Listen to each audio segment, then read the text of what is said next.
welcome to another episode in this series on energy. I'm Mr. Salagaras, and today we're going to be looking at the law of conservation of energy, what it is and why it is important to understand. Okay, so in the last episode on energy conversion, we talked about how energy can be converted in devices from one form into another, as either useful or wasted energy. Okay, so notice that none of this energy is lost or destroyed. So to understand this, we need to recognize the work of German physicist Julius Mayer, who proposed that energy cannot be created or destroyed. Let me say that again. Energy cannot be created or destroyed.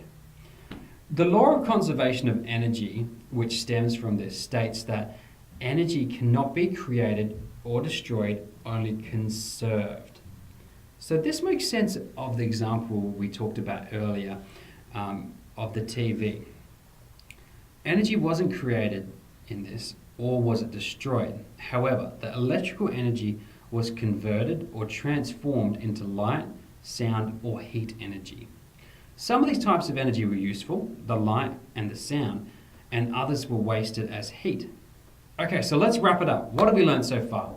The law of conservation of energy states that energy cannot be created or destroyed, but is conserved. And it's really important to understand this law, as it helps make sense of the way energy is converted or transformed. Okay, so let's stay tuned for other episodes in this series on energy.